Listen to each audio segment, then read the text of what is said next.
రసాయనిక ఎరువుల గురించి రైతులు తెలుసుకోవాల్సిన ముఖ్యమైన విషయాల్లో ఒకటి, ఈ రసాయనిక ఎరువులు త్వరగా కరిగిపోతాయి.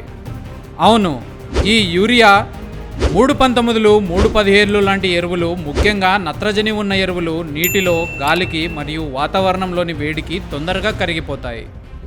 ఎక్కువ శాతం రైతులు ఎరువులను భూమిపైనే ఇలా జల్లుకుంటూ వెళ్ళిపోతారు. అలాంటప్పుడు ఈ ఎరువులు వాతావరణంలోని తేమతో కలిసిపోవచ్చు లేదా ఎండలకు ఆవిరైపోవచ్చు. ఇది రైతులందరూ తెలియక చేసే చాలా చిన్న పొరపాటు. ఇలా జరగకుండా ఉండడానికి ఎరువులు మొక్క పక్కనే జల్లుకోవడం అయిపోయిన తర్వాత వీలైతే దానిపై మట్టితో కప్పడానికి ప్రయత్నించండి.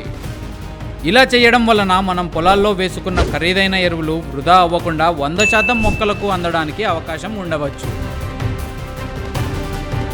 ఇలాంటి మరిన్ని వ్యవసాయానికి సంబంధించిన విషయాలు తెలుసుకోవడానికి మా ఛానల్ను సబ్స్క్రైబ్ చేయండి.